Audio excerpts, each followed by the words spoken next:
What's up, everybody? Michael Silva here to do an SP 500 technical analysis update. We are looking on the daily time frame right now of the SPX. Before I hop into this, a lot of question on people's mind was what is driving this market to move up to these highs? A lot of people think it's the Fed. I personally do think that it has a huge part, the Fed buying into supplying liquidity into the markets. However, I found a very interesting tweet today. If you remember on my previous video, I'll throw up a screenshot here of it, where I talk about the proof of a bull trap, and I really bring in the idea that a lot more gamblers are kind of coming into the market, or people that basically what a gambler, when I say gambler, I mean a retail investors, an increasing amount of retail investors coming into the market. And I mentioned that Robinhood has been a platform that's really been exploding. And Jim Bianco retweeted something from Michael Kraus today, how many brokerage accounts in Robinhood have been activated. So if you notice, post to the COVID-19 lockdown, you see this monster run up. Comparatively, if you go all the way back to May 2nd of 2018, it's been a steady incline, and then boom, there's just this monster launch up. So I found that to be very interesting. I didn't supply a chart in my previous video, but this guy did, and I thought that was really cool. He got it from Robin Track. It's a Robinhood API, and you can actually go to Robin Track, and you can see like most popular stocks in Robinhood, which basically what it's saying is how many accounts are holding those specific stocks. And it really gets a good sense of retail investors. You know, there's a lot of FOMO, a lot of fear of missing out on certain moves. So people move into these stocks at alarming rates, especially using brokerages such as Robinhood, and even Webull at that point. So I thought this was interesting. This is the same thing going on with Thinkorswim or TD Ameritrade, whatever brokerage it's called. A lot more accounts have been being created, which could very well indicate that there's a lot of FOMO. People don't want to miss out on this market's move, you know, buy the dip, and it was a huge dip. But then today, an article comes out by, actually a bunch of articles with basically the same thing, saying what Goldman Sachs sees. Now, a month ago, Goldman Sachs called the bottom, where they were like, you know, we don't see it going any lower. Our bearish view is now turning bullish.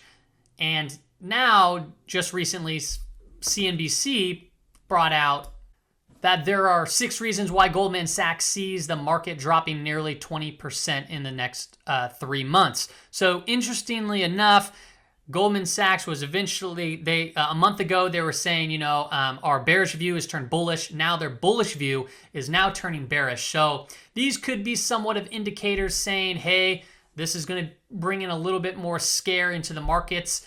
We have, like I've been saying, we've been seeing that resistant level. It's been kind of within that channel that we've been talking about on previous videos. But let's go ahead and see what the charts are telling us. Let's dive into that. All right, so we are looking at the daily chart for the S&P 500. This is the SPX. Now, this is the previous day of trading as of right here. If you watched my previous video on Friday, I kind of said, hey, this looks like it looks to me like it would trade within this channel between the 50% and the 61%. Now, we did get a breakout intraday, but then it did get rejected.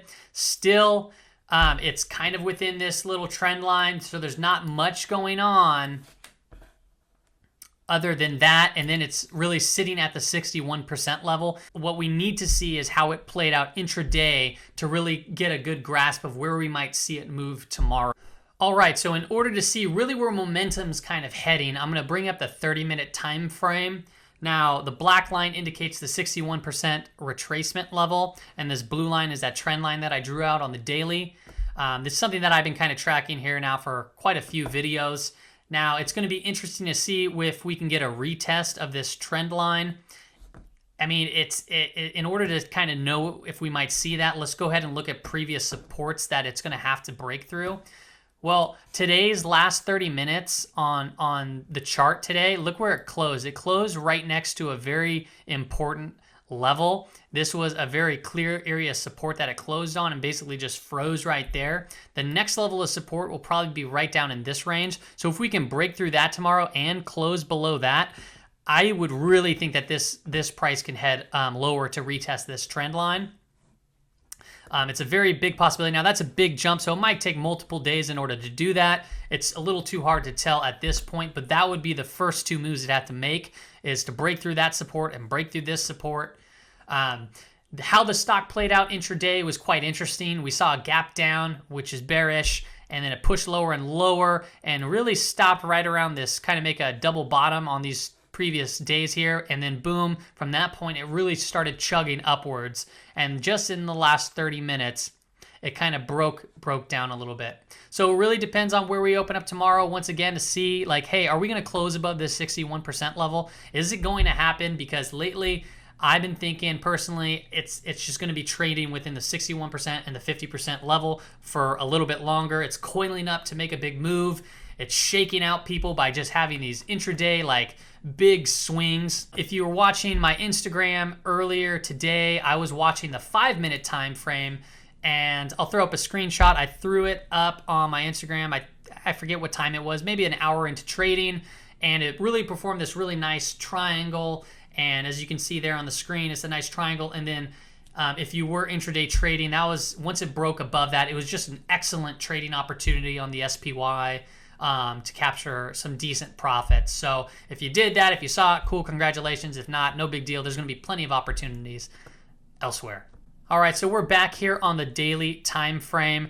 Like I said in the previous videos, we had the pattern of pulls, basically goes up, pulls back up, pulls back up, pulls back up, and now it tried to break above that 61% retracement level. It didn't quite do it as of today. Will it tomorrow? Potentially, but it's going to be interesting to see if this trend line holds up if we get that pullback, because remember, if we can close above it, it'll probably come to the 50% retracement level and then potentially back test and then break lower, or if it breaks above it, then I think that we might start seeing this head higher and higher to that 3,000 level, potentially even up to the 3,100 range right up there. But, you know, the reason why I showed you the news on Goldman Sachs is because now their look is turning from bullish to bearish. And a month ago, you know, they said the same thing. Their bearish view was turning bullish, and spot on, it moved up, it moved up.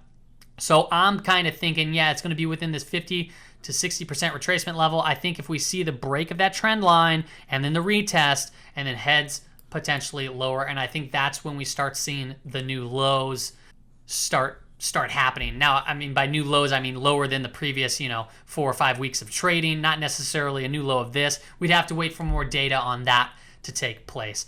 But that's all I have for you today. Still trading within the range, still in the channel. Nothing too crazy going on except for that Goldman Sachs article. If you guys have any questions, concerns, comments, blah, blah, blah, zabaloo, blah, blang, blanks, you can leave them in the comment section below. I will see you tomorrow on the S&P 500 Technical Analysis Update. See you later.